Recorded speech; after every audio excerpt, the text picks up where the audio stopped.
Well, we are finally back. This is the last video of the Eurorail / Interrail trip series that I've been making, and we decided to go to Hungary. And as you guys know, I like to go to a smaller place as well as the big city, so we had to stop halfway between Vienna and Budapest in Györ. Györ is Hungary's 6th largest city, and it is situated perfectly halfway between Budapest and Vienna. It is also known as the City of Rivers, as it sat right on the Danube, the Raba, and the Rabka. It is also known as a Baroque jewel in Europe. So after Budapest and Sopron, Győr is the 3rd richest city in Hungary for historic monuments, and the city won the prestigious European Award for the Protection of Monuments in 1989, specifically for its downtown restoration. It was also formerly known as the Roman settlement of Arabona. It was also granted free royal city status in 1743, and for those who don't know what that means, it was the highest legal and political rank that a municipality could achieve in the Kingdom of Hungary from the late 12th century until 1848. So when a town was elevated to this status by the king, it was completely removed from the jurisdiction of local feudal lords and placed directly under the authority of the monarch.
Budapest is globally recognized as the city of spas because it sits directly on a geological fault line, sourcing over 100 thermal springs that pump out roughly 70 million liters of mineral-rich water every day.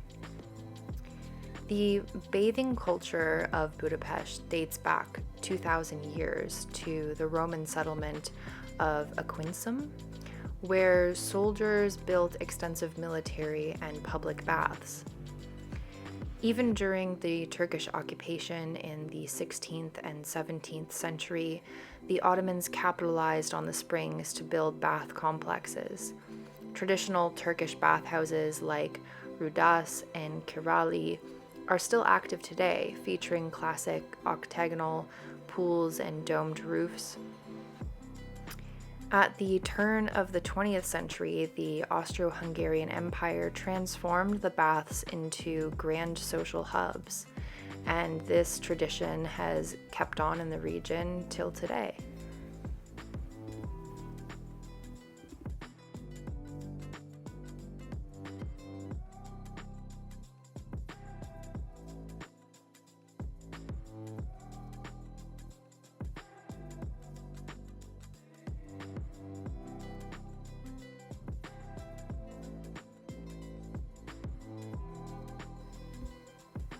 The Gellert baths, the ones that you see in the video right now, opened in 1918 in a stunning Art Nouveau style that is famous for its intricate mosaic walls, stained glass windows, and beautiful indoor columns.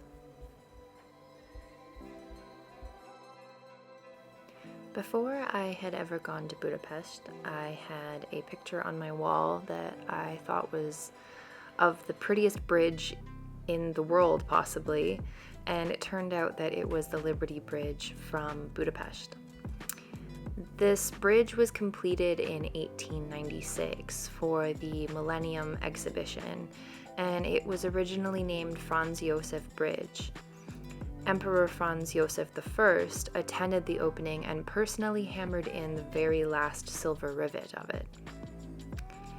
It actually is the shortest bridge in Budapest, and it was actually blown to pieces during the German retreat in 1945 during the Second World War.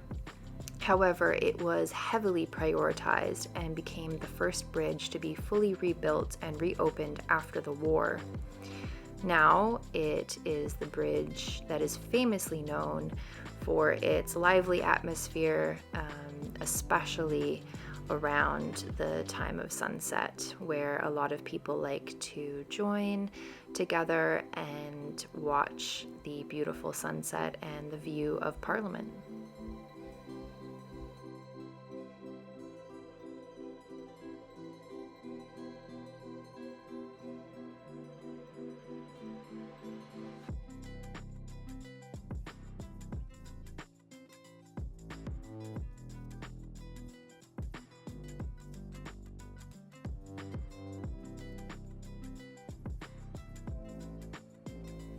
I have mentioned in past videos about how many cathedrals and churches I've gone to since moving to Europe, so we had to add in a synagogue. Now, this is the second largest synagogue globally, the Doheny Street Synagogue. It is the largest synagogue in Europe and the second largest in the world, capable of seating over 3,000 people.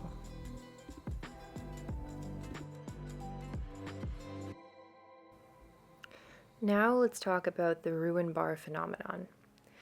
Budapest pioneered ruin bars. They are vibrant, eclectic nightlife venues built inside the abandoned, crumbling tenement buildings and factory spaces of the old Jewish quarter. Budapest's ruin bars were born in the early 2000s out of financial necessity and creative rebellion. They saved historic buildings from demolition by turning structural decay into a global design trend.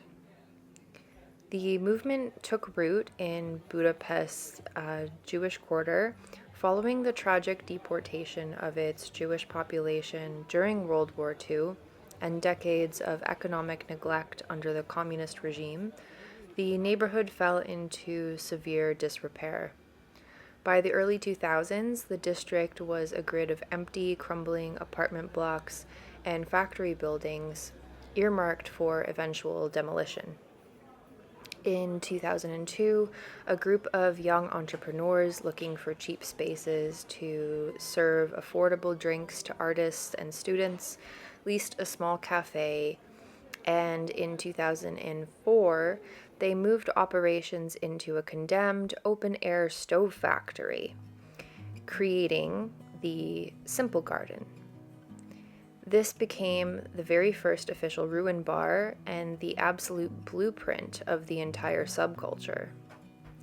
So rather than spending money to renovate the building, the founders embraced its decay. They left exposed bricks, peeling paint, and even bullet holes in the walls. They furnished the space entirely with discarded junk salvaged from flea markets, old community centers, and grandmothers' attics. They repurposed items and turned them into seating and decor, including old bathtubs sawed in half, retro computer monitors, and a vintage Soviet-era Trabant car in the center courtyard. Initially, ruin bars were underground counterculture community spaces. They hosted indie film screenings, underground concerts, and art galleries to attract a bohemian type crowd. The concept quickly exploded in popularity, though, and it led to other operations opening in rival spaces all across the city.